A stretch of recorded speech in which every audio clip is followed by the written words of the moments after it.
Hey, welcome everybody. Um, Michael Beck dropping in for a quick live author chat. So we're grateful that you are able to jump in here today. I'm going to talk just briefly about the book Never Alone, which launched yesterday, actually. And last night we had a book release webinar, so we had a big conversation around the book.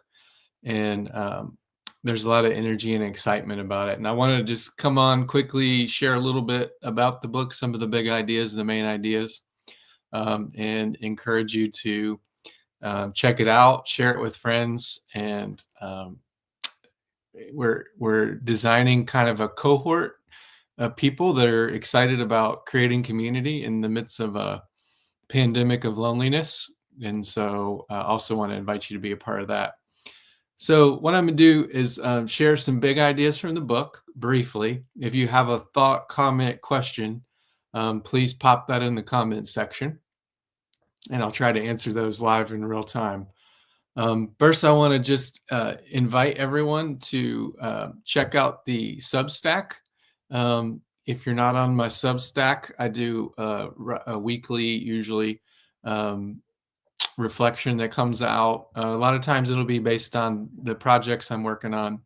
I'm doing some research at the University of Florida right now on compassion and congregational wisdom and things like that. So if you want to follow along with that, if you scan that QR code, it will take you to sign in and subscribe to the Substack. We also send out little free stuff and ebooks and things like that as part of that. So this crazy looking little diagram here, I'm going to try to explain the big ideas in Never Alone and why you and your team should kind of check out this book as a resource. So I'm a pastor. My wife and I are co-pastors. We're planting some churches. We have some inherited congregations. We have a network of Fresh Expressions going on. That's kind of my day job. And then I have my night job, if you will, or one's my night job, one's my day job, who knows. But I also teach sociology at University of Florida. So yesterday I was with my undergrad students, and we're having them kind of practice these different philosophies every week. So, last week a couple weeks ago was Epictetus, and they do some things around that philosophy. Then they kind of come back and reflect on that in the live class time. And this week was actually Pythagoras, and so there was no meat, no alcohol, and waking up singing a song in the morning and a prayer before you go to bed or whatnot. So part of our live dialogue in the classroom is having them reflect on self-compassion practices and these different philosophies as they're trying to live those out. So one of the things I hear frequently from my students, and they'll in these conversations talk about spirituality, and these conversations can go kind of all over the place. Yesterday we went to would it be ethical if you could travel back in time and kill baby Hitler? Then we did kind of a poll in the class, like killing Hitler, would that stop the death of millions of people and suffering? And then we did a hypothetical around Thanos. If Thanos's activity could, save the world and end the destruction of the world, thing like that, should we do that? We did a poll on that. But sometimes my students share about Jesus, and sometimes they share about prayer and self-compassion practices. And what I find, and a lot of research substantiates this, is we have emerging generations, younger generations that are really open spiritually. And I think some have called this the open generation. I think Barna did a study on this. And what I hear a lot from my students is I believe in God, or I'm willing to believe in God.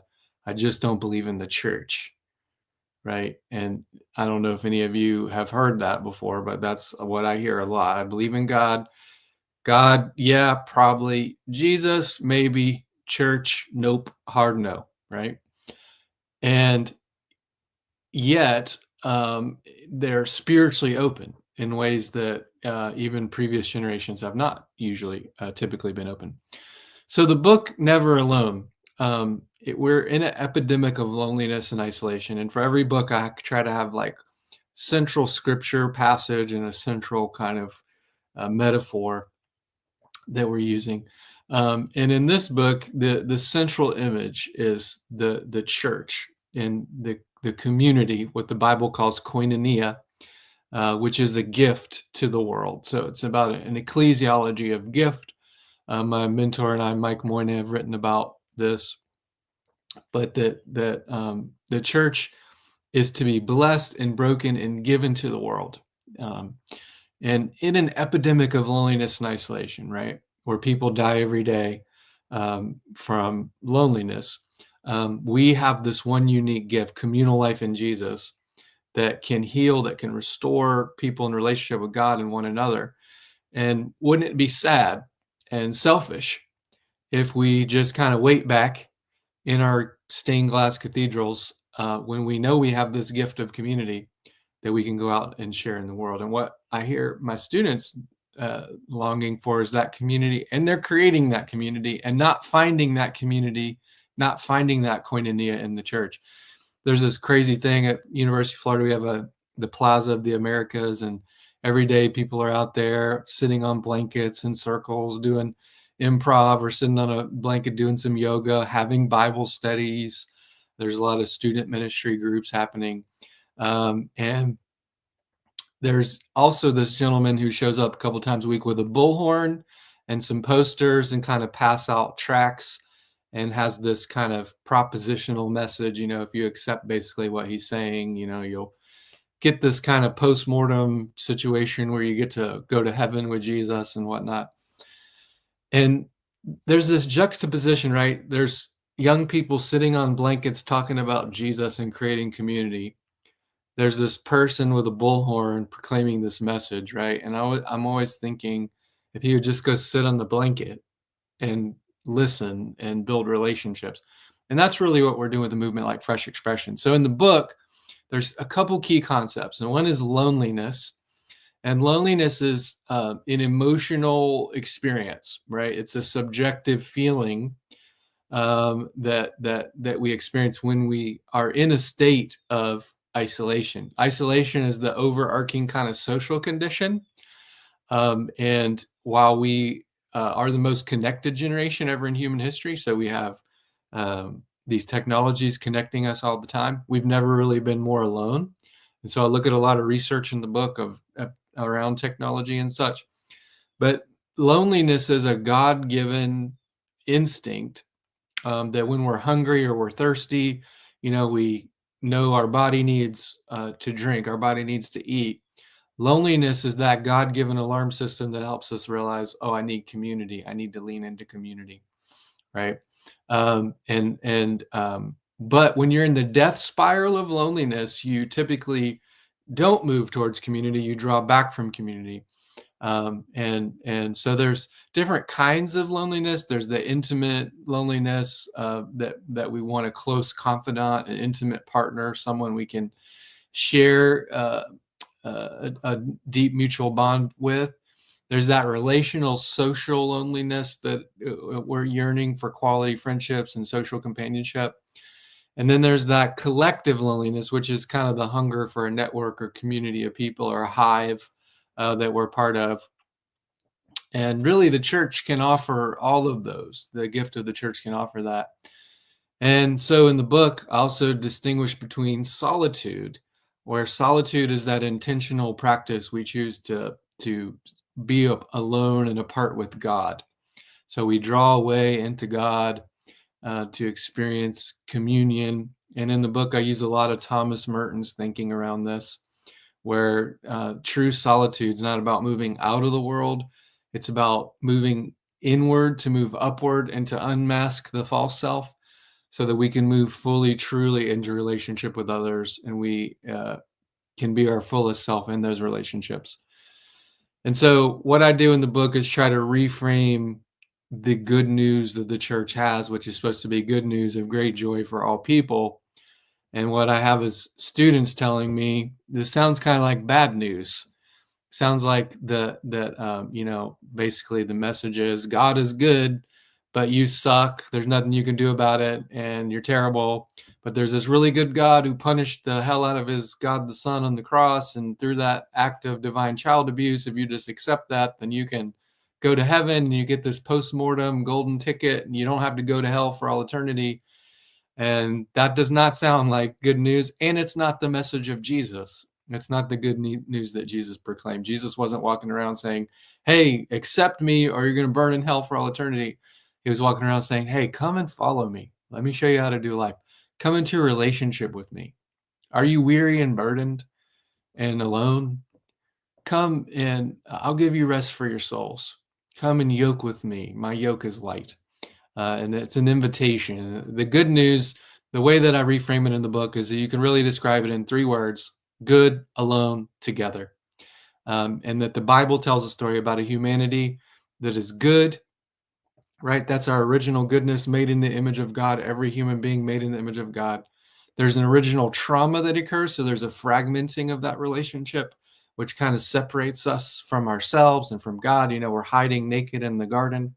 Very next scene, God comes calling, where are you?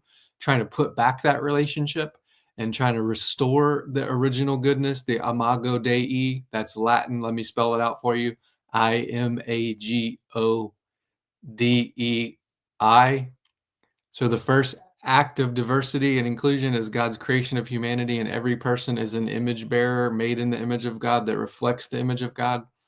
And the whole Bible is about God putting back that relationship, restoring that, so that we can live in community together again with God and with one another. And that's the gift, really, that the church has to give to the world. And that is good news. And that's what young people are longing for, and middle-aged people are longing for, and chronologically mature people are longing for. And we have that gift and we can give it. And so the book kind of lays out a practical framework for how to do that.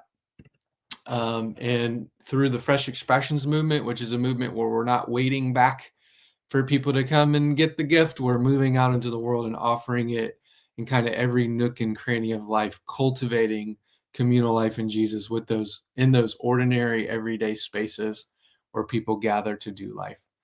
So, hey, I hope you'll check out the book, jump into we have a whole Facebook community around the Never Alone book, and we're going to be having a cohort that's going to come together to just connect and support each other as we try to cultivate these communities of Jesus in a lonely world. So, hey, thanks for jumping in on this brief little author chat. I appreciate you. And if you haven't got a chance to grab a copy of Never Alone, please do that. Share it with your friends. Tag me, and I look forward to hearing your responses and how the book's kind of resonating with you. So thank you, everybody, for jumping in, and I'll see y'all soon.